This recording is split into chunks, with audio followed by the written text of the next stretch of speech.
Olá pessoal, dessa vez nós vamos falar sobre a mineração no período colonial, sobre a atividade econômica da mineração, sobre o desenvolvimento da região mineradora e do impacto que essa atividade mineradora teve, no universo colonial da América Portuguesa ao longo do século XVIII.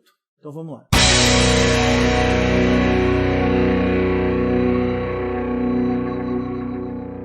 Bom, no final do século XVII ainda, ali pela década de 1670, naquele movimento ainda das expedições bandeirantes, das expedições de prospecção, em busca de metais preciosos, no ano de 1674 teve início uma bandeira de prospecção liderada pelo bandeirante Fernão Dias, que foi concluída somente em 1681.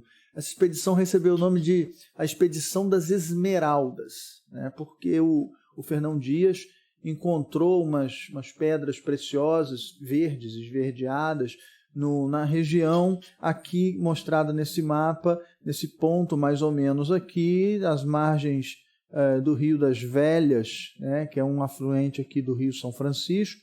Essa região que está manchada aqui em dourado, uma região não só onde foram encontradas essas pedras preciosas, mas posteriormente que concentrou a região do ouro naquele ponto ali onde se desenvolveu o atual estado de Minas Gerais. Nessa região onde fica a cidade de Sabará, ali o Fernão Dias encontrou essas pedras esverdeadas que ele achou que fossem esmeraldas. Só que o Fernão Dias morreu depois sem saber que, na verdade, as pedras que ele encontrou não eram esmeraldas, eram turmalinas, uma pedra que tinha um valor bem menor que as esmeraldas.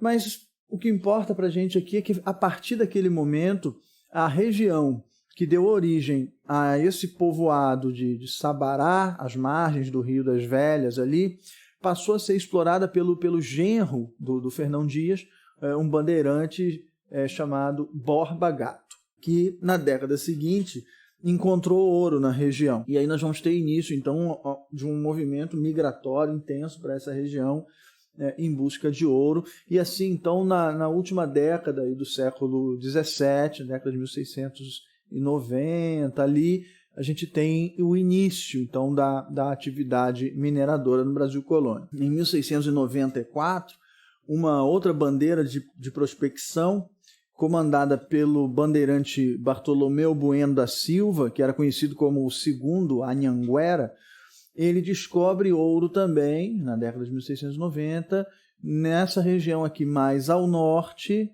na região de Goiás. Então reparem que a gente começa a ver aqui então essas manchas douradas aqui que vão demarcando a área de mineração nesse iniciozinho, nessa virada do século XVII para o século XVIII. Então agora nós temos indícios da existência de metais nessas áreas. Essa região que compreende aqui o atual estado de Minas Gerais, Bahia, Goiás, essa região. No ano seguinte, 1695, nessa área aqui do Rio das Velhas, foram encontrados grandes veios de ouro, e aí sim temos início a formação do povoado de Vila Rica, que posteriormente se tornou a Vila Rica e que é o atual município de Ouro Preto, que foi, na verdade, o grande centro da mineração no Brasil colônia. Essa descoberta ela abriu caminhos para a região das Minas, partindo aqui do litoral para chegar até essa região mineradora.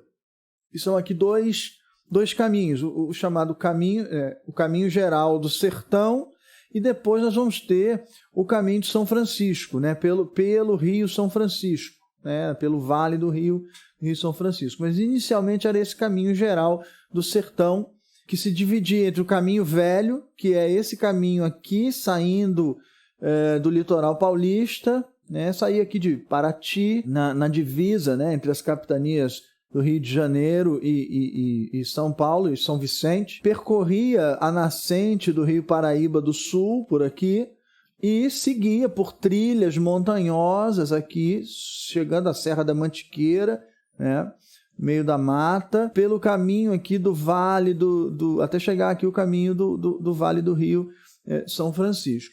E o caminho novo, que saía do Rio de Janeiro, né, subindo aqui a serra também, chegando, passando ali pela região de Petrópolis e tal, até chegar também a encontrar o caminho velho, nessa bifurcação aqui, chegando também à região mineradora. A descoberta do ouro provocou uma intensa migração para essa região das minas, né? Vinha gente da metrópole, né? Chegavam cerca de 8 a 10 mil pessoas por ano, né? Ao longo de um ano, né? Era a média, né, dessas migrações nas primeiras décadas aí da mineração, já entrando para o século XVIII. Além dessa migração, metrópole, colônia, também houve uma corrida muito grande das outras capitanias, né, pessoas vindas das outras capitanias para essa região mineradora, principalmente de São Vicente, né, de São Paulo, e também aqui do Rio de Janeiro, através desses caminhos, né, desses caminhos abertos.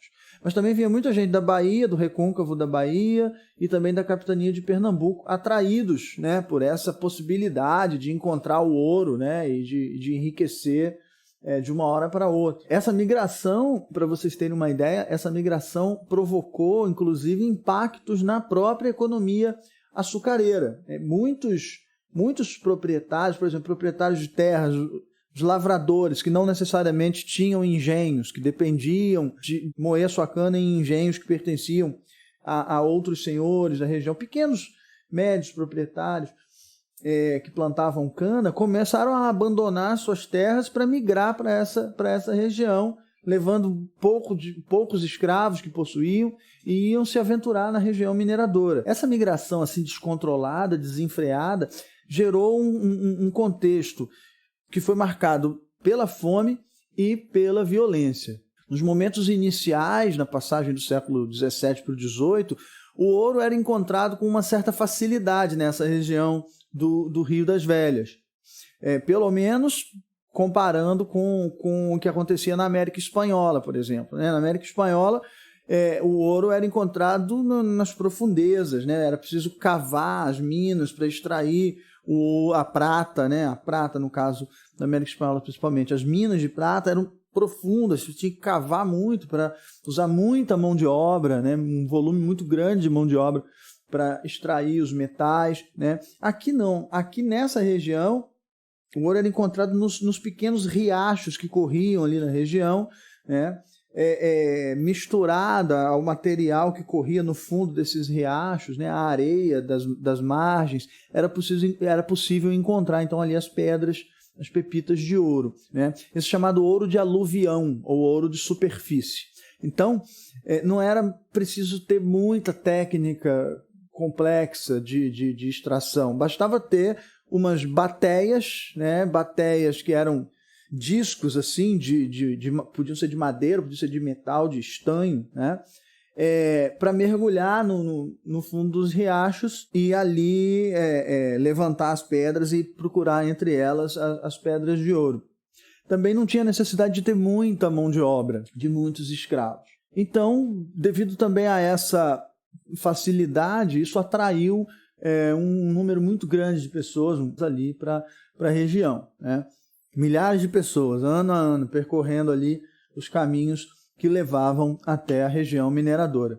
Então, apesar da relativa facilidade de encontrar o ouro, a mineração não avançou muito nesses anos iniciais, não. E por quê? Porque não havia as condições para a subsistência dos mineradores ali naquela região. Era um ambiente muito hostil, né? Os primeiros mineiros, os primeiros mineradores se alimentavam daquilo que era possível comer, né? Comiam, por exemplo, lagartos, calangos, camaleões, né? Aqueles lagartinhos, por exemplo.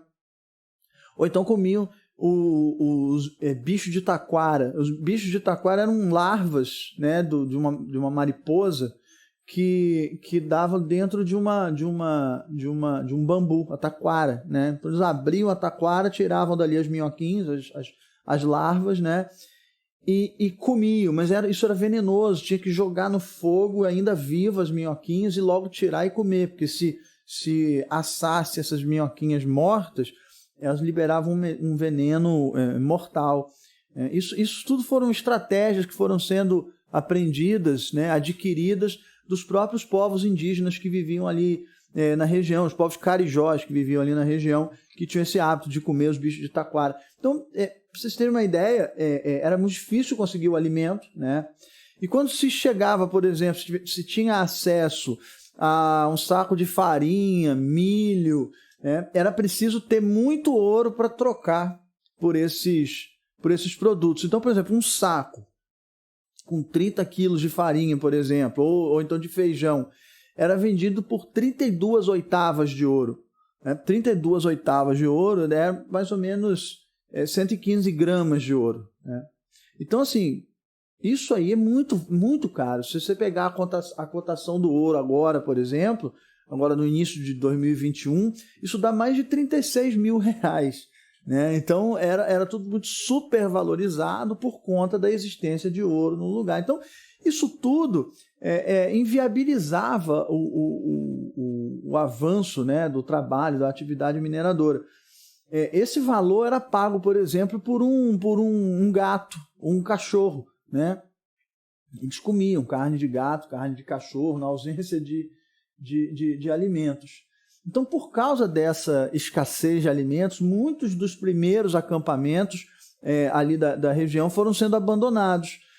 E mais tarde, alguns anos depois, no entorno dessa área, começaram então a surgir fazendas, né, de produção de alimentos, pequenas roças, né, que vão plantar o alimento para abastecer a região mineradora, para que a atividade mineradora pudesse avançar. Né? Então começa a plantar grãos, legumes, uma agricultura, né, para abastecer a região das minas e ali o seu entorno.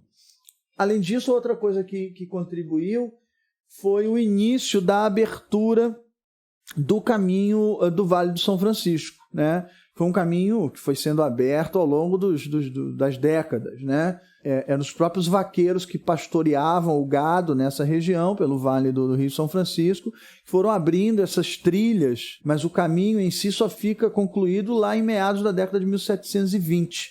Né? E esse caminho, então, permitiu o abastecimento de carne, né? O abastecimento de gado também aqui na região mineradora. Ao mesmo tempo em que as trilhas abertas pelos bandeirantes que vinham aqui do sul, dos bandeirantes que partiam para procurar metais por esses rios, etc., essas trilhas começam a ser percorridas também pelos chamados tropeiros, pelas tropas de mulas, né, que iam carregando mantimentos, produtos, né, de tempos em tempos. Então, essa prática, né, de percorrer o interior, percorrer o sertão, carregando alimentos para também abastecer a região mineradora, eram as chamadas monções. Por mais que houvesse essa plantação de subsistência ali no entorno, alguns produtos tinham que vir de longe, né? Sal, açúcar mesmo, aguardente, o tabaco e também equipamentos, os utensílios, os materiais necessários ali para mineração. Né? Arreios e selas para os cavalos, né? Utensílios de ferro, armas de fogo, pólvora, tudo isso então percorria essas trilhas aí pelo interior nesse começo, né, da ocupação aí da região das minas. Outra dificuldade era a dificuldade de administração dessa atividade mineradora. As regras, as leis coloniais, tudo isso tinha sido montado desde o início do século XVI para a produção açucareira, né? Uma produção que era uma produção agromanufatureira, que se desenvolvia, né, num ambiente rural, autossuficiente, próximo ao litoral. A atividade mineradora ela tinha características completamente diferentes, né? Características próprias. e tinha necessidades específicas, como essa de abastecimento, né? Não é uma ninguém vai deixar de estar ali procurando ouro, garimpando, para estar cuidando de roça, de terra, porque senão ele deixa de encontrar o ouro, alguém encontra na frente dele, né? Então, a atividade mineradora ela necessita desse suporte de uma economia agrícola de subsistência. Então, era preciso também regulamentar a questão dos impostos, a arrecadação dos impostos, né? As formas pelas quais o ouro era extraído pelos mineradores e como que esse ouro extraído pelos mineradores ia parar nas mãos ou nos cofres, né, da coroa portuguesa. Era preciso estabelecer, então, as regras fiscais, né, da atividade mineradora. Então, para isso, foi criado no comecinho já do século XVIII, já em 1702, foi criado o Regimento dos Superintendentes, Guardas-Mores e Oficiais Deputados para as Minas de Ouro. É esse nome grandão mesmo, né? Esse regimento, ele buscava organizar a administração da região mineradora, tanto do ponto de vista militar, olha, é um regimento de superintendentes guardas-mores, né? Ou seja, o guarda-mor, né? O responsável pela segurança, pela questão militar, né? Então, tinha um objetivo de organizar a região mineradora do ponto de vista militar, defender o território, mas também do ponto de vista fiscal, de arrecadação dos impostos. Então, esse regimento dos superintendentes, guardas-mores, oficiais, deputados de Minas de Ouro, cria a Intendência das Minas. Tá? Essa intendência ela tinha que existir em todas as capitanias onde houvesse mineração, onde houvesse metais. E ela tinha um objetivo específico, ou mais importante, de arrecadar os impostos. E, em segundo lugar, de combater o contrabando do ouro, de impedir que o ouro fosse parar nas mãos de governos de outros países da Europa, que ele fosse contrabandeado. Então, a Intendência das Minas era para estabelecer mesmo o controle sobre qualquer região mineradora. Essa intendência ela era comandada por um superintendente ou um intendente, né, que era auxiliado por funcionários da coroa, né, que deveriam cobrar, então, esses funcionários que cobravam um imposto dos mineradores, que inicialmente era o imposto do quinto, que é o equivalente a 20% do ouro que o minerador tivesse extraído da natureza. 20% desse ouro deveria ser entregue à Intendência das Minas. A Intendência também era responsável por dividir as áreas de exploração entre os mineradores.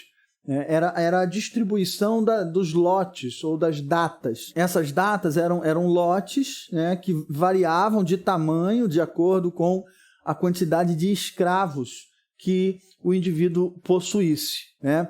Por exemplo, a data era assim, era cerca de 5 metros quadrados, né, tipo um tamanho de um quarto, assim, de um cômodo, 5 metros quadrados para cada escravo que se possuísse, né? E podia chegar ao tamanho máximo de 66 metros quadrados, que é o tamanho de uma casa, por exemplo, de 3 quartos. Era uma data inteira, né? Como era chamada. E a distribuição era por sorteio. E aí o tamanho, você era sorteado, e aí o tamanho do lote que você ia receber ia ser de acordo com a quantidade de escravos que você tivesse, né? Quem fosse o descobridor do ouro, aquele que descobriu o ouro, ele não precisava participar desse sorteio. Ele era o primeiro a escolher a sua data. Tá? E também o governo, né? O governo português também possuía já a sua data, e já era uma data inteira, de 66 metros quadrados. E essa data inteira que pertencia ao governo português, ela tinha que ser arrematada num leilão, né, por algum minerador. Então tinha que ser um minerador que tivesse muitos escravos, porque ele tinha que arrendar a data inteira, né? E a extração do ouro ali era dividida com o governo português mediante o pagamento de impostos. Nessas datas maiores, então, nas datas inteiras, com quantidade maior de ouro, se organizava um tipo de mineração que a gente chama de lavras, né? que eram que eram minas, né, mais organizadas, mais complexas, que tinham uma capacidade maior de extração de ouro, com uma quantidade maior de escravos trabalhando, com equipamentos mais sofisticados para lavagem do ouro, né, enfim. Mas havia também as faiscações. As faiscações era aquele garimpo feito de uma maneira mais primitiva, né, mais tosca ali, com poucas ferramentas, em áreas que eram permitidas, né? Você ficar ali buscando ouro, procurando ouro. Isso era praticado geralmente por homens livres, pobres, né? Que não possuíam escravos, não possuíam nada e estavam ali se arriscando, né? Em busca do ouro. Eram os faiscadores, né? Ou então tinha um escravo ou dois e ele trabalhava ali junto, né? Na busca pelo metal. Bom, então, resolvida a questão administrativa, né, e parcialmente resolvido o problema da fome na região, eu digo parcialmente porque, na realidade, a fome não desapareceu por completo em momento nenhum, né, do século XVIII, aí, do período colonial. Resolvido isso, parcialmente, intensificou o fluxo, né, migratório para aquela região. E com a chegada de cada vez mais pessoas naquela região, as disputas entre os colonos pela exploração dos veios de ouro também aumenta. Né? Vocês imaginam, milhares de homens concentrados numa mesma região, movidos pela cobiça, pelo interesse de encontrar ouro, fascinados pela ideia de que iam encontrar ouro e enriquecer da noite para o dia, com muitos levando seus escravos, né? Os paulistas, por exemplo, os bandeirantes paulistas levando os seus escravos indígenas, ou então escravos africanos, né? Trazidos pelos colonos que vinham da Bahia, que vinham de Pernambuco, e armados com armas de fogo. Ou seja, era um barril de pólvora a região, né? Fome, ganância, violência, o conflito na região era inevitável, né? E aí, dentro desse contexto, no ano de 1707, estourou um grande conflito nessa região, né, disputando os direitos de explorar o ouro na região, né, que foi a Guerra dos Emboabas. Emboaba, a palavra emboaba no tupi, significa uma ave com pés emplumados. Era uma ave, um tipo de ave do cerrado, que tinha penas nas patas, né, tapando as patas, muito emplumadas. E os bandeirantes, que foram os primeiros a chegar na região, né, eles usavam esse nome, emboabas, para se referir de forma pejorativa, né, numa zoação ali, a todos os estrangeiros, todos que vinham de fora, seja vindos da metrópole ou seja vindos das outras capitanias. E por quê? Pela maneira como eles se vestiam, né? Enquanto os bandeirantes eram toscos, andavam pelo meio do mato, junto com os indígenas, andavam descalços no meio da mata e tal, esses que vinham do litoral usavam sapatos, usavam botas, né? Ou seja, tinham os pés cobertos, como os emboabas, as aves, né? Então eles usavam esse termo para se referir àqueles que estavam vindo de fora para tomar o ouro que eles tinham encontrado ali. Nesse conflito, os paulistas tinham um líder, né, o bandeirante Borba Gato, e os emboabas eram liderados por um português chamado Manuel Nunes Viana, que era um proprietário de terras que possuía currais de gado no interior da Bahia, né? E ele tinha um exército enorme, com mais de 3.000 homens, para enfrentar os paulistas e tomar o controle ali do território do ouro. Como eles eram em maior número e mais bem armados, os emboabas acabaram vencendo ali o conflito. Mas foi assim, um derramamento de sangue terrível, uma chacina. Tem um rio que passa ali na região chamado Rio das Mortes, e parece que o nome desse rio é referente à chacina que ocorreu, né, nessa região, provocada pelos emboabas sobre os paulistas, né? E os paulistas acabam então perdendo essa guerra. Os sobreviventes vão se refugiar mais para o interior, né? Mais aqui na região de Goiás, né, onde eles vão também encontrar ouro e desenvolver a mineração por ali. Com o desfecho da Guerra dos Emboabas, o governo português então consegue estabelecer a sua autoridade administrativa sobre a região mineradora. O governo cria, em 1709, uma capitania, né, a Capitania de São Paulo e das Minas de Ouro, né?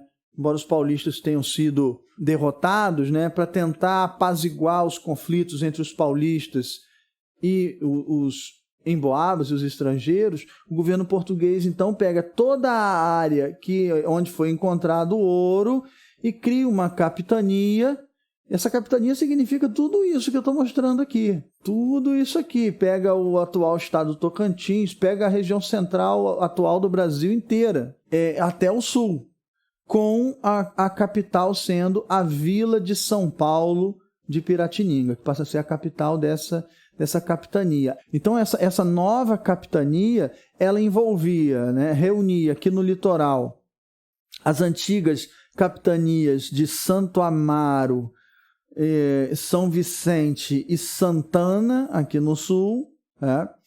E mais toda essa região que foi, ao longo do século XVII, sendo ocupada pelos bandeirantes, incluindo aí a região mineradora. Avança aqui em direção ao norte, pelo rio Guaporé, até chegar à região amazônica, e a partir desse limite aqui, olha, que eu estou acompanhando com o dedo, para o norte, nós temos o estado do Maranhão e Grão-Pará, né? Essa região aqui ao norte. E dessa linha aqui para o sul, nós temos o estado do Brasil. E o estado do Brasil era dividido, então, entre essas capitanias. A capitania de Pernambuco, né, deste ponto até este ponto, avançando aqui para o interior. A capitania da Bahia, né, essa capitania aqui, a capitania da Bahia. A pequenininha aqui, capitania do Espírito Santo, a capitania do Rio de Janeiro, e o resto todo era a capitania de São Paulo e das Minas de Ouro. Esse mapa também aqui mostra um novo limite entre a América Portuguesa e a América Espanhola, né? É o primeiro novo acordo desde o Tratado de Tordesilhas, lá de 1494. Tá? Esse é o Tratado de Utrecht, que estabeleceu essa divisão aqui entre a América Portuguesa e a América Espanhola. Isso foi um tratado feito aí também nesse contexto, no início do século XVIII, em 1713, na cidade de Utrecht, lá na Holanda. Essa divisão, então, é resultado de um tratado de paz feito entre Portugal e Espanha, que vinham, né, em conflito desde o fim da União Ibérica, no século anterior. Eles se acertam aí no início do século XVIII.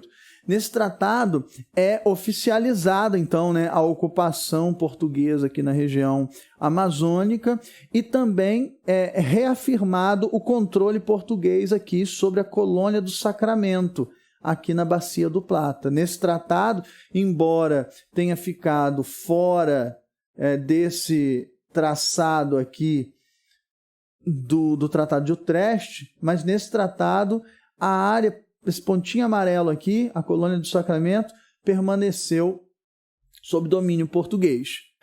E essa questão envolvendo a colônia do Sacramento é que fez com que esse Tratado de Utrecht, embora ele oficializasse essas questões, não tenha sido capaz de pacificar realmente as relações entre Portugal e Espanha, porque essa região aqui estratégica, né, na Bacia do Plata, vai ser área de disputa entre os portugueses e os espanhóis ainda durante muito tempo, até o início do século XIX, já depois da independência do Brasil. Essa ainda vai ser uma questão conflituosa, tanto envolvendo aqui a colônia do Sacramento, quanto o Rio Grande do Sul, a região das Missões. Tudo isso será alvo de conflitos, e outros tratados virão depois desse Tratado de Utrecht em decorrência disso. Tá? Uma outra questão que eu queria salientar também nesse mesmo contexto aí de início do século XVIII é que depois da Guerra dos Emboabas, na região mineradora, um outro conflito se estabeleceu no Brasil, dessa vez na capitania de Pernambuco. Aqui nós temos Olinda e aqui nós temos grudadinho a região do Recife. Olinda era a região do açúcar, era onde estavam concentrados os engenhos, onde estavam as fazendas de açúcar, né? Era onde estavam, portanto, os senhores de engenho poderosos de Pernambuco. E o Recife não, o Recife era uma cidade comercial, que nem era uma cidade, era um povoado, mas que se desenvolveu muito durante o período da ocupação holandesa, tá? E, a partir de 1654, com a expulsão dos holandeses, se estabelece uma crise do açúcar, né, na América Portuguesa, passa a ter que competir com o açúcar holandês produzido nas Antilhas, né, aumenta a oferta de açúcar no mercado e os preços do açúcar caem bastante, né? Então você tem, nesse contexto de segunda metade do século XVII e início do século XVIII, uma situação que é a seguinte: a cidade do Recife, a região do Recife, se desenvolveu muito durante a ocupação holandesa, do ponto de vista de infraestrutura, né, a criação de canais navegáveis, pontes, a chamada Cidade Maurícia, né, feita pelo Maurício de Nassau, que governou a América holandesa durante boa parte dessa ocupação holandesa, né? E se torna uma região comercial importante. Mesmo após a expulsão dos holandeses, ali permanecem muitos comerciantes, muitos judeus, negociantes, né? E os senhores de engenho de Olinda, em crise, muitos deles falidos, tomavam empréstimos com esses mercadores da região do Recife. Mercadores esses que eram chamados pelos senhores de engenho de Olinda, de uma forma também pejorativa, de mascates. O que é mascate? Mascate é aquele comerciante ambulante que vai de ponto em ponto levando suas mercadorias ali no lombo do burrinho, né, para vender de um lugar para outro. Era assim que os senhores de engenho de Olinda se referiam aos comerciantes do Recife, né? Por conta desse desenvolvimento do Recife, em 1709, no mesmo ano que está acontecendo aqui na região mineradora a Guerra dos Emboabas, o povoado do Recife foi elevado à condição de vila. O que isso quer dizer? Quer dizer que o Recife, que antes era um povoado dentro de Olinda, agora estava independente de Olinda, digamos assim. Era uma vila autônoma que possuía sua própria Câmara de Vereadores, seus próprios homens bons, que agora poderiam tomar suas próprias decisões. Tem lá a sua Câmara de Vereadores e o seu pelourinho, né, que é aquele monumento de pedra simbolizando que ali há uma Câmara de Vereadores, que ali é uma vila. Esse fato provocou uma reação negativa por parte dos senhores de engenho de Olinda, que não aceitavam perder a região do Recife. Então, no ano seguinte, eles invadiram o Recife, esses senhores de engenho de Olinda, com os seus capatazes, seus exércitos de escravos e tudo mais, e invadiram a Câmara de Vereadores do Recife, né? Obviamente, muitos fugiram antes, né? Muitos desses comerciantes, os mais ricos, fugiram, se refugiaram em Salvador, na Bahia, né, na sede do governo geral. E os senhores de engenho invadem, então, o Recife, destroem o pelourinho, destroem a Câmara de Vereadores, rasgam o documento foral que garantia ali a criação daquela Câmara de Vereadores, né, e passam a ocupar a cidade do Recife. E quando eles ocupam, então, o Recife, quando os olindenses ocupam o Recife, eles fazem uma série de exigências ao rei de Portugal, ao rei Dom João V, e entre essas exigências de que o Recife voltasse a pertencer a Olinda. Aí já entrando para o ano de 1711, os comerciantes do Recife contra-atacaram, invadindo Olinda, incendiando os canaviais, destruindo os engenhos, tacando fogo em tudo, né? E aí o governo português então teve que interferir nesse conflito. E aí o que o governo português faz? Envia lá de Portugal um novo governador para a capitania de Pernambuco. E esse novo governador da capitania de Pernambuco, ele vem para garantir os interesses dos comerciantes do Recife, né? Mantendo a autonomia do Recife em relação a Olinda, a sua própria Câmara Municipal, etc. E no ano seguinte, em 1712, a vila do Recife não era só a vila do Recife, como passava a ser uma cidade, e mais, passava a ser a capital da capitania de Pernambuco. Esse conflito, né, esse conflito foi chamado a Guerra dos Mascates, esse conflito entre os senhores de engenho de Olinda contra os comerciantes do Recife. Esse conflito, assim como a revolta de Beckman no Maranhão, que aconteceu em 1684, 26 anos antes, né? E a própria Guerra dos Emboabas, que a gente acabou de ver, esses conflitos eles são geralmente classificados como revoltas ou rebeliões nativistas. O que significa isso? São conflitos que estão relacionados a questões locais, né? Envolvendo ali os colonos, as autoridades coloniais, tendo às vezes a intervenção da metrópole, né? Ou são conflitos de colonos contra colonos, como foi o caso aí da Guerra dos Mascates, como foi o caso da Guerra dos Emboabas, né? Ou revoltas de colonos contra o governo da capitania, contra as autoridades coloniais, como foi o caso da revolta de Beckman, lá se revoltando contra a Companhia de Comércio do Maranhão e os jesuítas, enfim. Então, esse é um tipo de revolta colonial que nós vamos ver que, a partir da segunda metade do século XVIII, depois de 1750, os conflitos que vão começar a acontecer na colônia, eles vão ganhar uma característica diferente, uma nova dimensão. Tá? Eles vão deixar de ser questões locais e vão envolver questões mais abrangentes. Mas isso aí vai ser assunto para outras aulas. Então, voltando aqui para a década de 1710, voltando aqui para o início da mineração, nós temos então essa imensa capitania aqui de São Paulo e das minas de ouro, né? Em 1711, a vila de São Paulo, né, sede da capitania, foi transformada em cidade. Ó, era uma bolinha, agora está um quadradinho aqui no nosso mapa. Mais uma ação no sentido de pacificar aqui os conflitos entre os paulistas e os estrangeiros, né, os emboabas, enfim, os mineradores agora de forma geral, e permitir que a mineração avançasse, que a mineração se desenvolvesse. A partir da década de 1710, a coroa portuguesa, através da Intendência das Minas, intensifica o controle sobre a região mineradora com o objetivo de combater, né, o contrabando do ouro, de impedir que o ouro saísse da região mineradora e fosse utilizado em transações comerciais com estrangeiros, né, seja pelo Porto de Santos, seja aqui em Paraty, seja no Rio de Janeiro, né? Porque a gente sabe que esses portos eram visitados aí por ingleses, por franceses, e também buscavam, o governo português e a Intendência das Minas buscavam estratégias para aumentar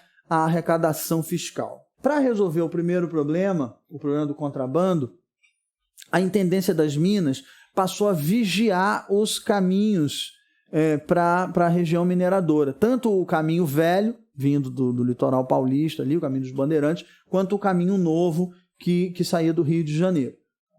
Foram criados uma espécie de postos de pedágio, né, onde era possível controlar o acesso à região mineradora, impedindo então a entrada de estrangeiros ali na região. Isso controlava não só a entrada e saída de pessoas, como também de mercadorias, e principalmente impedindo a saída do ouro de forma clandestina, né? Para passar por esses postos, por esses pedágios, desses caminhos, era preciso pagar um tipo de imposto, né? De pedágio, que eram chamados direitos de passagem. Para resolver a segunda questão, né? De aumentar a arrecadação dos impostos, foi criado um novo imposto, substituindo aquele imposto do quinto, dos 20% do ouro extraído pelos mineradores. Esse novo imposto era chamado de finta, que é, na verdade, uma espécie de meta fiscal anual. Então, assim, não vai ser cobrado um percentual fixo sobre os mineradores. Por quê? Porque eles poderiam declarar que tinham menos ouro do que na verdade tinham, né? Então eles pagavam 20% daquilo que eles declararam, na verdade eles tinham mais escondido. Então o governo português estabelece uma meta anual de 30 arrobas de ouro. O governo português deveria arrecadar até o final do ano 30 arroba de ouro, o que significa mais ou menos uns 450 quilos de ouro, ou seja, quase meia tonelada de ouro por ano deveria ser arrecadado pelo governo português do total de mineradores ali. É óbvio que os mineradores não gostaram nada disso, houve uma série de protestos dos mineradores por meio das câmaras municipais, das vilas aqui. Notem que eu já tenho várias vilas, né, aqui na região, né?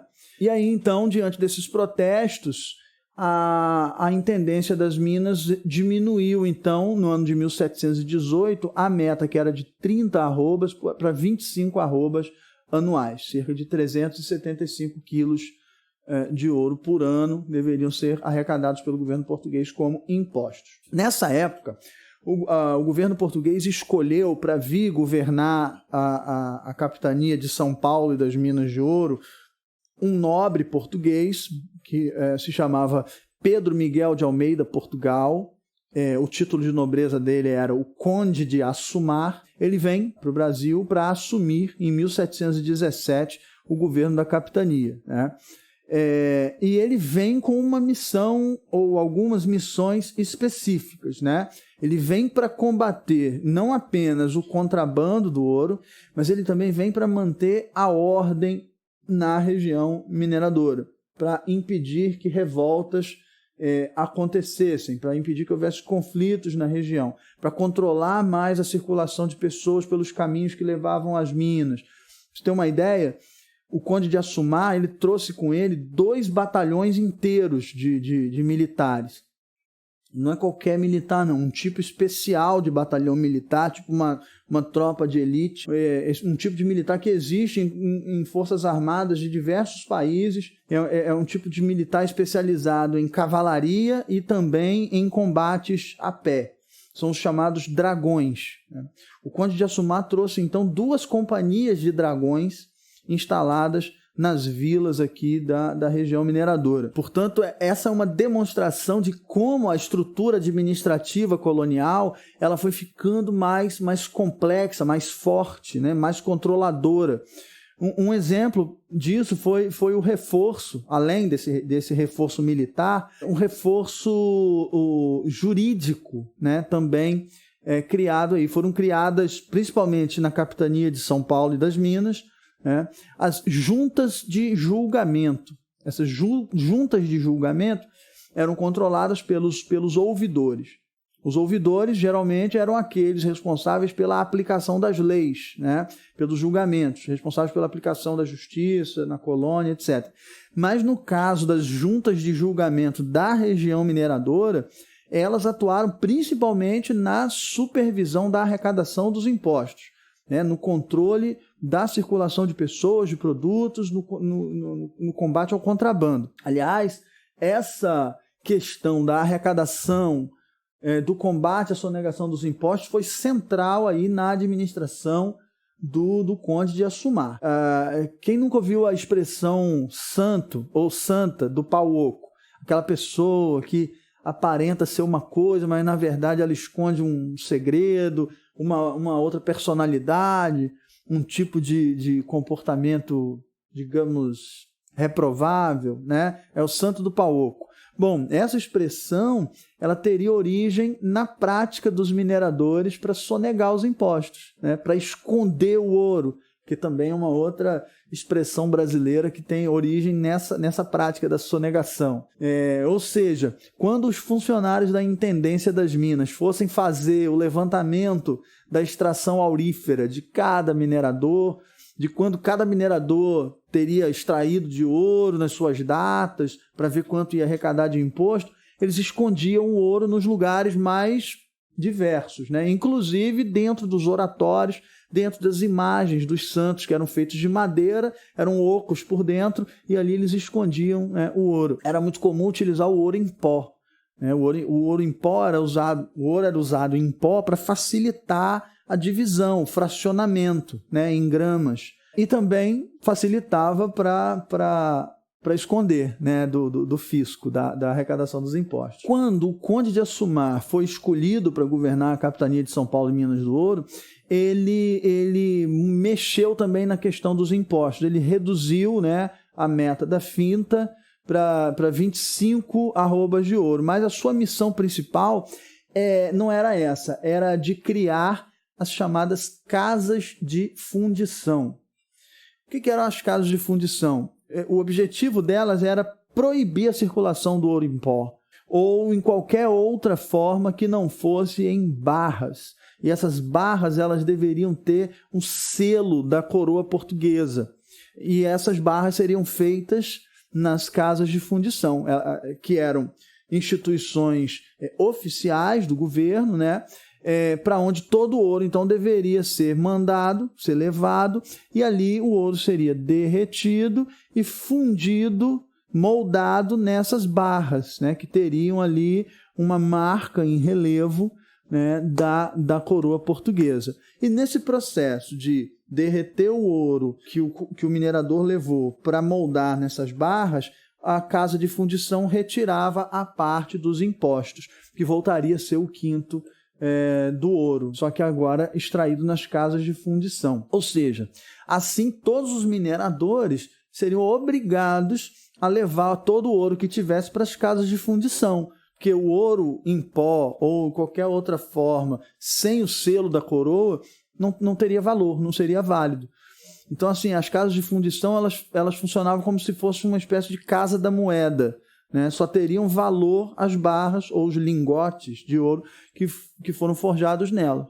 Qualquer outra forma seria como se fosse dinheiro falso, né, que estivesse sendo usado. Aí, olhando aqui para esse mapa rapidinho, né, enquanto isso, né, nessa mesma época aí, 1719, os paulistas bandeirantes, liderados pelo Pascoal Moreira Leme, eles seguem aqui o rio Tietê, vêm aqui por esta região, a região aqui do Mato Grosso do Sul, né, do Itatim, pelo Pantanal. Então eles chegam até esse ponto aqui, onde eles encontram também ouro e fundam aqui um povoado chamado Cuiabá. É o início também da mineração na região do Mato Grosso, dentro da capitania de São Paulo e das minas de ouro. Bom, então a gente vê que a mineração ela não está só concentrada aqui em Minas, ela também vai estar no Mato Grosso, também vai estar em Goiás, né?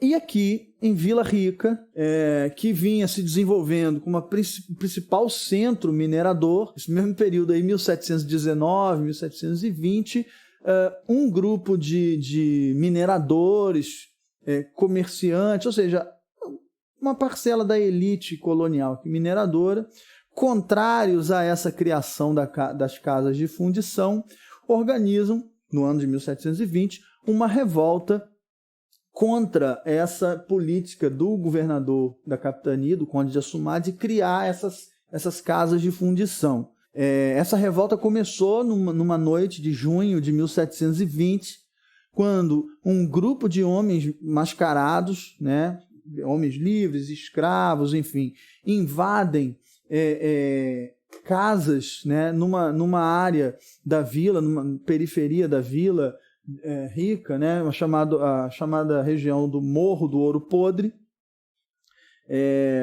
e invadem as casas e arrastam as pessoas para as ruas para participarem também ali da revolta. Ao mesmo tempo que isso está acontecendo no Morro do Ouro Podre, do outro lado de um vale, assim, você tem uma outra região de morro, que era o bairro do Padre Faria. Ali naquele ponto também um outro grupo fazia a mesma coisa e colocando as pessoas para a rua para participarem de uma rebelião, de uma revolta, né? E aí, quando juntam um número considerável de pessoas, eles marcham em direção à casa do ouvidor, né? Que era aquele que julgava e que julgava a questão ali dos impostos, né? E para exigir do ouvidor que as casas de fundição não fossem criadas. Só que chegando à casa do ouvidor, não encontraram o ouvidor em casa e continuaram se manifestando pela cidade. A notícia, na manhã seguinte, chega até ao governador, que estava numa vila próxima, né? Numa vila vizinha, que é a Vila do Carmo, que atualmente é a cidade de Mariana, né? Ao receber a notícia da revolta, o conde de Assumar propôs, então, um acordo com os revoltosos. Na verdade, era uma estratégia dele para ganhar tempo de acabar com a rebelião. Então, ele diz que não vai criar as casas de fundição. A rebelião, então, é feito o acordo, a rebelião cessa, né?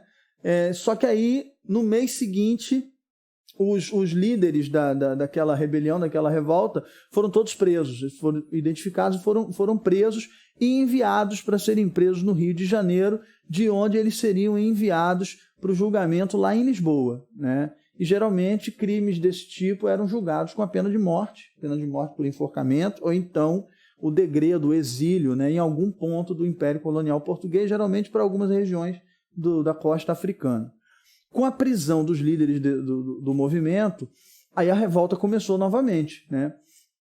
E daí o governo, o Conde de Assumar, reage incendiando as casas do Morro do Ouro Podre, que a partir daí e até hoje se chama Morro da Queimada, né? Que era o principal foco da rebelião, porque ali era uma região que tinham fazendas que pertenciam a uma determinada liderança desse movimento. Quando isso acontece e os líderes do movimento estão presos, sendo levados para o Rio de Janeiro, um outro grupo, liderado por um português que era comerciante lá em Vila Rica, chamado Filipe dos Santos, organiza uma emboscada para tentar interceptar as carruagens que levavam os presos para o Rio de Janeiro, para libertar todos os prisioneiros. Só que não foram bem sucedidos, foram todos presos, e quem foi identificado como líder dessa emboscada, então, foi o Filipe dos Santos, que na verdade era o único ali que não era um minerador, ele era um comerciante, tinha menos posses que os demais envolvidos. E aí ele acabou então sendo considerado o líder para receber então a pena de morte, e a pena de morte por enforcamento. Bom, como consequência dessa revolta de Vila Rica, nós temos, primeiro, a capitania de São Paulo e das Minas Gerais se dividiu, né? E a região das Minas Gerais passa a ser uma capitania independente, né? Para governar essa nova capitania, o Conde de Assumar foi substituído. Em 1721 veio o governador de Pernambuco, foi nomeado como governador da capitania das Minas, e aí passa a se chamar Capitania das Minas Gerais. O governador de Pernambuco, ele já havia sido inclusive o governador geral, né, do Brasil, chamado Lourenço de Almeida. Ele foi governador geral do Brasil entre 1710 e 1711 apenas, aí depois ele vai para Pernambuco, e aí depois ele é nomeado então governador da capitania das Minas Gerais, e fica de 1721 até 1733. E aí sim, depois de apaziguar esse conflito da revolta de Filipe dos Santos, ou da revolta de Vila Rica, e assumiu o controle da capitania, nesse período a gente tem o início, né, do desenvolvimento, né, se consolida o fortalecimento da administração real sobre a região mineradora, e nós temos o início então do desenvolvimento da atividade mineradora. E as casas de fundição não foram criadas naquele momento, só foram criadas em 1725, 5 anos depois. A partir desse período, então, se conclui, né, se consolida o controle da administração portuguesa sobre a região mineradora, como eu já falei, e essa região mineradora continua crescendo, continua se expandindo. Agora fora aqui, esse mapa já mostra pra gente, né, a capitania de Minas separada da capitania de São Paulo, que continua sendo isso tudo aqui. A gente tem essa expedição aqui do Bartolomeu Dias Bueno, que descobre ouro nesse outro pontinho aqui, né? E funda aqui o Arraial de Santana, que dá origem a Goiás, a cidade de Goiás, o Goiás Velho, né? Que também amplia toda essa região mineradora do Brasil colônia. Após a consolidação, então, da administração colonial na região mineradora, com o aumento de todo esse aparato repressivo sobre a região, nós temos, entre meados da década de 1720 até meados da década de 1740, o auge, né, da mineração. Eu quero fazer aqui aproveitar para fazer um alerta muito importante, né? É preciso ter muito cuidado com essa ideia de ciclos econômicos que às vezes se costumam a estudar a história do Brasil a partir dessa ideia, né? O ciclo do pau-brasil, o ciclo do açúcar, o ciclo do ouro, o ciclo do café, etc., né? Ciclo é uma coisa que tem início, meio e fim, né? E essas atividades, na verdade, elas foram se complementando, né? Durante todo o século XVIII, por exemplo, mesmo no auge da mineração, o açúcar não deixou de ser a principal atividade da colônia, né? Na segunda metade do século XVIII, nós temos políticas de diversificação da economia, que nós vamos ver numa próxima aula, à medida que a extração do ouro vai diminuindo, como esse gráfico aqui nos mostra. Essa ideia de ciclo, né, ela faz a gente pensar assim, teve o ciclo do pau-brasil, pronto, acabou o pau-brasil. Aí começa o ciclo do açúcar, aí pronto, aí vem o ouro, aí não existe mais açúcar. Não é isso. Essas atividades, elas são complementares, tá? O café, por exemplo, o açúcar só deixa de ser o carro-chefe da nossa pauta de exportações já no Império, ali pela década de 1840, 50, quando o café se consolida como principal atividade econômica, né? Mas o açúcar continuou tendo e tem até hoje um peso importante nas exportações brasileiras. A nossa região aqui, por exemplo, do norte do estado do Rio de Janeiro, se tornou um dos centros econômicos do Brasil no final do século XIX, até a primeira metade do século XX, por conta do açúcar, né? Não por conta do café, embora a gente também produzisse café. Então, dito isso, vamos analisar esse gráfico que está aqui atrás de mim. Esse gráfico mostra a quantidade de ouro extraída na América Portuguesa ao longo do século XVIII em quilogramas. Cálculo da produção de ouro na América Portuguesa no século XVIII em quilogramas.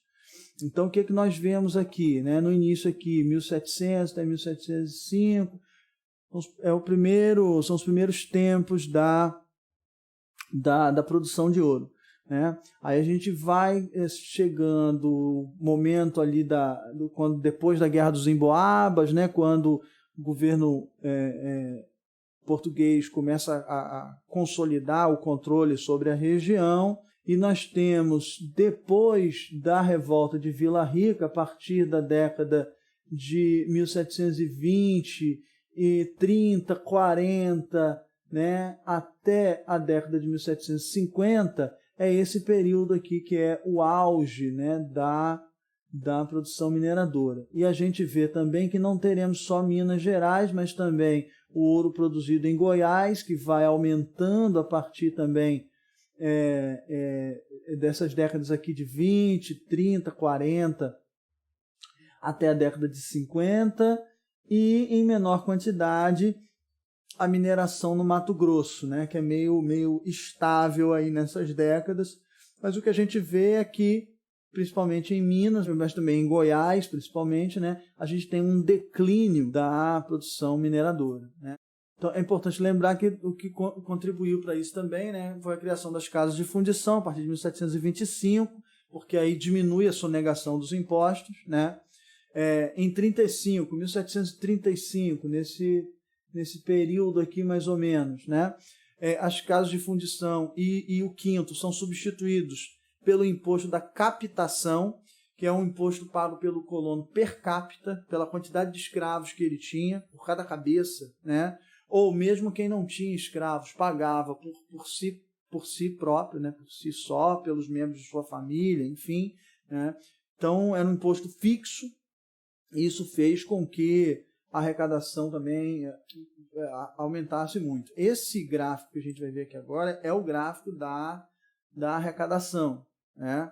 Esse gráfico aqui ele já mostra para a gente a extração do ouro no Brasil, juntando Minas Gerais, Goiás e Mato Grosso, que está aqui em amarelo, nas barras em amarelo, e a arrecadação da coroa, a parte que é arrecadada com os impostos. Então a gente vê que a arrecadação foi muito grande nesse período aqui, de 1730 a 1734, justamente no período desse imposto da captação, né?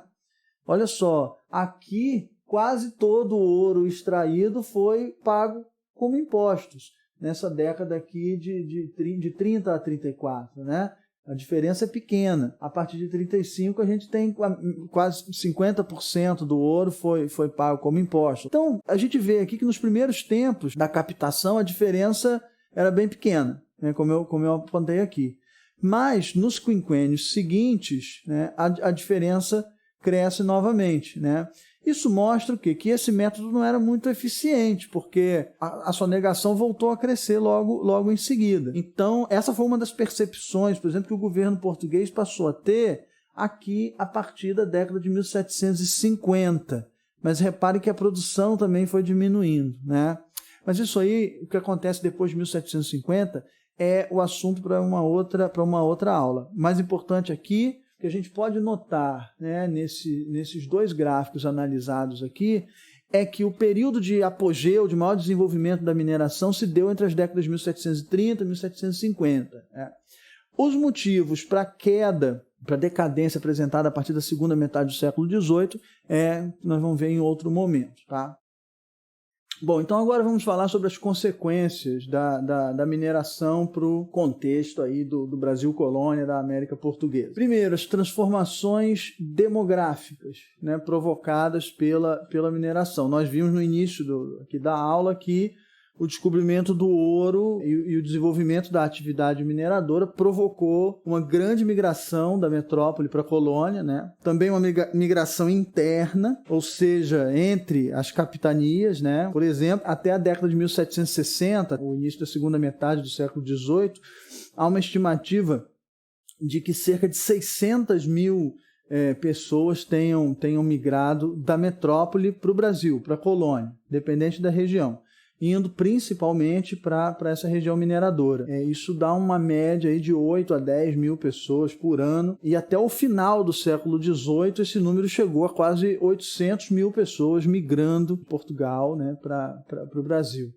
Até o início do século XVII, a população de toda a América Portuguesa dava mais ou menos uns 300 mil habitantes só. Depois de um século, já no início do século XIX, a população total do Brasil colônia, era de mais de 3 milhões de habitantes. Isso superava até mesmo a população de Portugal na mesma época, e representou um crescimento ao longo do século XVIII de mais de 1000%. Também como consequência da mineração, nós tivemos mudanças na organização do trabalho na colônia. É claro que a estrutura do trabalho não se alterou, né? Ao contrário, nós já vimos em outras aulas que a escravidão africana se intensificou ao longo do século XVIII. Mas o que a região mineradora proporcionou foi um certo crescimento de uma parcela de trabalhadores livres na colônia, seja na própria mineração, né?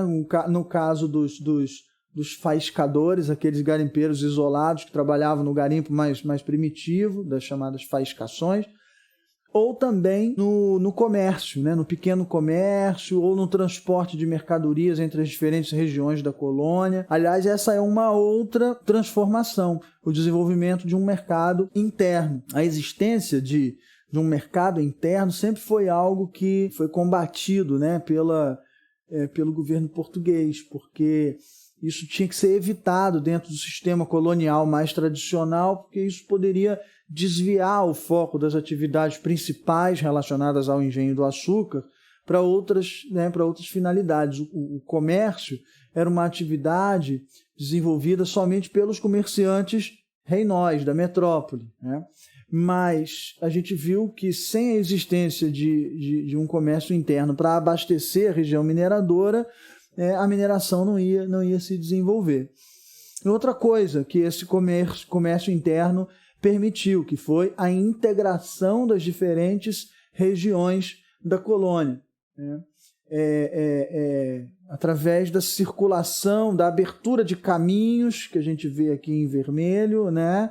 da abertura de caminhos, da circulação de mercadorias, né, da circulação de pessoas. Isso proporcionou a integração das diferentes regiões, das diferentes capitanias por onde essas mercadorias circulavam. E aí não circulavam só mercadorias e pessoas, mas também circulavam ideias. Esse é um assunto para outras aulas também. A região mineradora também foi responsável por um rico desenvolvimento artístico na sua arquitetura urbana, nas artes mesmo, na pintura, na escultura, e influenciado pela estética do barroco europeu, que foi uma estética que traduzia bem as questões daquele período de transformações, né, do século XVII, do século XVIII, que marcava ali um mercantilismo já em crise, em transformação, né, a valorização da razão, da racionalidade, do humano, mas ao mesmo tempo a presença forte do sagrado, né? Essa é a tensão entre esses dois mundos aí, do racional, do religioso. Então, se você vê uma obra barroca, uma obra do Caravaggio, por exemplo, você vai ver ali temas religiosos sendo tratados, como a prisão de Cristo, por exemplo, ou então a dúvida de São Tomé, né? Que queria ver para crer, né? Ver para crer na ressurreição de Cristo. Então, ver não, né? Tocar, porque ele literalmente ele põe o dedo ali na ferida de Cristo, né? Você vai ver que na obra do Caravaggio, além da busca pelo detalhe, da perfeição em retratar a realidade, que é algo que os renascentistas já buscavam desde os séculos XV, né? Principalmente o século XVI, tem também a questão das expressões do rosto dos personagens pintados. O barroco traz o drama, a ação, o movimento presente na cena que está sendo retratada ali, diferente do Renascimento. Se a gente vê a mesma cena pintada no período do Renascimento, os personagens não têm expressão, né? Eles estão ali estáticos, os pés mal tocam no chão, né? Justamente porque eles são santos, né? Eles têm uma auréola em volta da cabeça, estão desligados da vida terrena, né? Já o barroco não, o barroco vai trazer o religioso para a vida real. Os personagens, por mais que sejam personagens sagrados, eles são retratados enquanto humanos. A outra característica do barroco é o exagero. Muito dourado, muito uso de perspectivas na pintura para trazer uma ideia de grandiosidade, né? Não só na pintura de telas, mas também nas pinturas de painéis, no interior das construções, das obras arquitetônicas, né? Para ampliar a noção de tamanho, de profundidade. É quase um recurso de pintura em 3D que eles usavam, né? Provocando uma ilusão de ótica. Se a gente pega, por exemplo, uma imagem como essa é a pintura no teto de um palácio em Roma, na Itália, pintado na primeira metade do século XVII. A pintura traz uma ilusão de ótica, né? Tem volume, tem profundidade, tem essas colunas nos cantos que dão a ideia de que o teto é bem mais alto do que realmente é, né? Mas tudo ali é um teto plano, não tem essa profundidade. Isso é provocado pela impressão dada pela técnica, né? Da pintura, da perspectiva e tudo mais. Esse estilo foi trazido para a América com a colonização. Embora na América Ibérica, muito por conta da ação dos jesuítas, essa questão da angústia, do drama, do conflito entre o humano e o divino, isso não esteve tão presente, né? Na América Portuguesa, por exemplo, esse estilo se desenvolveu bastante na região mineradora. Inicialmente com muita força na arquitetura e, sobretudo, na decoração das igrejas, né, que começaram a ser erguidas ali nas vilas da região mineradora no início do século XVIII. Então, em Sabará, em Vila Rica, que é Ouro Preto atualmente, né, na Vila de Nossa Senhora do Carmo, que é Mariana, vão surgir muitas igrejas com a arquitetura bastante suntuosa, né, muito, no meu caso da igreja de São Francisco em Vila Rica, em Ouro Preto, por exemplo, que tem essas torres muito específicas, né? Essas torres cilíndricas, bem diferentes, com os seus adornos feitos em alto relevo de pedra, né? na fachada, e no seu interior, no teto, também uma pintura, né? Um afresco que traz a Nossa Senhora rodeada de anjos, né? No centro. também com essas colunas causando ali uma ilusão de ótica, dando a impressão de que tem uma profundidade maior. E daí começa a surgir, na verdade, uma espécie de competição entre as diferentes irmandades religiosas que havia ali pelas vilas mineradoras, né? Principalmente no período do apogeu da mineração, né? Maior desenvolvimento das atividades mineradoras, de maior riqueza, ali, as décadas de 1730, 1740, até 1750. Você tem quase um surto de construção de igrejas, cada qual mais ornamentada que a outra, com altares ornamentados com peças de ouro maciço, muitas vezes, né? O que a partir da década de 1750, 60, começa a ser substituído por peças de madeira, altares inteiros entalhados em madeira e pintados com folhas de ouro, né? Misturados, ouro em pó, misturados para surtir o efeito da ilusão barroca da riqueza, né? Um momento em que já se observava a decadência da mineração, né? Talvez o nome que mais tenha se destacado na arquitetura e na escultura do barroco mineiro tenha sido o de Antônio Francisco Lisboa, o Aleijadinho, né? Ele recebeu esse apelido porque ele tinha uma doença degenerativa que foi causando ali a perda de alguns dedos das mãos. Depois ele perde todos os dedos dos pés, ele não consegue andar mais, né? Mas ele produziu bastante mesmo com o avanço da doença. Ele era filho de um dos mais importantes construtores do início ali do apogeu da mineração, o português Manuel Francisco Lisboa, que teve o filho com a sua escrava africana chamada Isabel. Aleijadinho se destacou tanto nos projetos de arquitetura, né, de igrejas, e igrejas muito importantes, como a igreja de São Francisco da Vila de São João del Rei, e também na escultura, seja escultura de madeira, de pedra, sabão, como é o caso das esculturas dos 12 profetas do Santuário de Bom Jesus de Matozinhos, em Congonhas, né, já ali no final do século XVIII, que está entre as suas principais obras. Bom, então é isso, né? Aqui a gente encerra um ciclo de aulas onde vimos o processo de desenvolvimento da expansão da colonização portuguesa na América, né? Um processo de interiorização relacionado tanto a questões externas, né? Em consequência da União Ibérica, dos movimentos expansionistas dos outros países europeus, e também de questões internas, como a ação dos bandeirantes contra as populações indígenas, as ações dos jesuítas e o desenvolvimento da pecuária nas regiões das missões, que passaram a ser ocupadas pelos paulistas, os movimentos de resistência ao domínio colonial, tanto pelos povos indígenas quanto pelos escravizados africanos, que organizavam ali a sua resistência de diferentes formas, como, por exemplo, o avanço pela mata e a constituição das grandes comunidades de resistência, que eram os quilombos, né?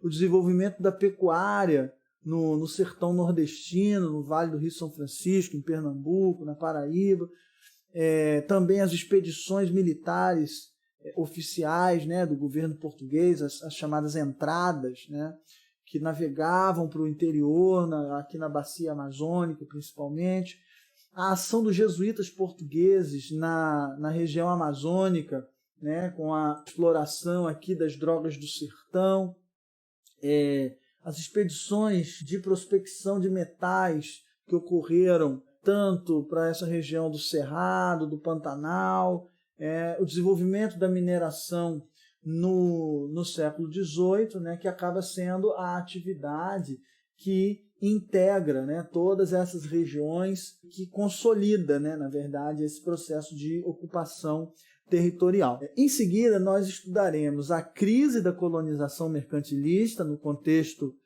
das revoluções burguesas aí do século XVIII, que resultaram no modo de produção capitalista, e o processo que levou à independência do Brasil e à formação do Estado Nacional Brasileiro. Até lá!